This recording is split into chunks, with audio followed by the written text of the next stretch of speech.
Wednesday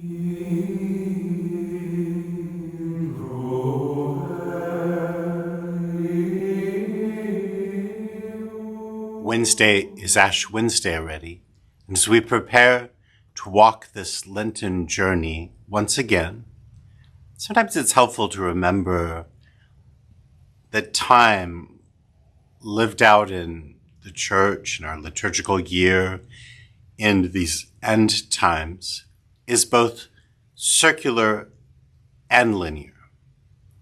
Every year we have Lent. Every year we have Easter. Every year we celebrate the Lord's birth. Every year we wander through the 34 weeks of ordinary time, counting our way through the year. This cycle is one that we've seen before and that we hope to experience again.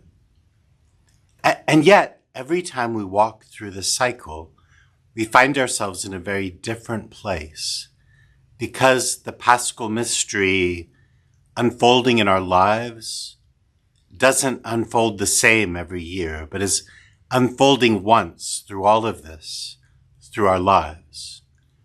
That the Lord's life and death and resurrection that we celebrate is, on the one hand, something we can celebrate daily and yearly, but it's also something that unfolds through our lives so that not every Lent is the same, right? At some points in our lives, our primary focus is a recognition of our guilt and our need for God's love.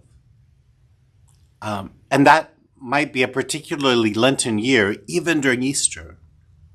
But there might be other seasons of our lives, seasons like when the apostles were spending time with Jesus and growing close to the Lord, and everybody complained that they didn't fast or pray enough.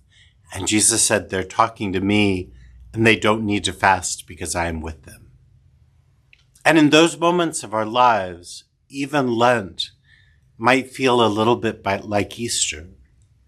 And as our life unfolds, our own living of the Paschal mystery of Jesus' life, death, and resurrection will unfold. But we're invited to keep circling back every day, maybe, in our prayers, every time we celebrate the Eucharist, but also each year as the liturgical year unfolds.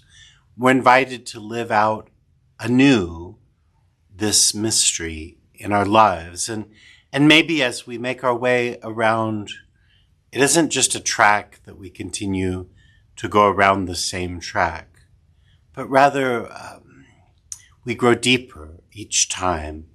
The track expands as our hearts expand. And so the Church proposes some practices for us in these days, a greater sense of penance, maybe to overcome some of the obstacles in our lives, maybe to share more fully in Jesus' loving sacrifice.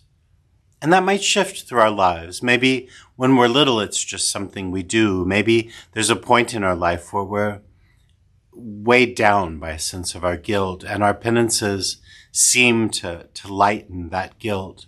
Maybe we can grow to a place in our lives where even our suffering may be chosen, or maybe by now just part of our lives. Maybe that suffering can become part of our love, like it was part of Jesus' love, the Father's love poured out for us. That's all part of our Lenten journey, but we might have in mind some sacrifice, some penance, some suffering that we give in this growing sense of connection with the Lord who dies on the cross for us. Maybe that's the practices of fasting on Ash Wednesday and Good Friday. Maybe it's our leaving aside meat from our Friday Lenten meals. There probably will be other things too that we think of, either that remove obstacles so that we can walk more closely with the Lord, or that are an expression, even if we haven't chosen our sufferings, of our embrace of God's love in our lives. We'll be invited in these days to grow in charity, to take some time of solitude, that even in Jesus' life, there was this period of time in the desert. Now, he didn't do it every year. He did it once.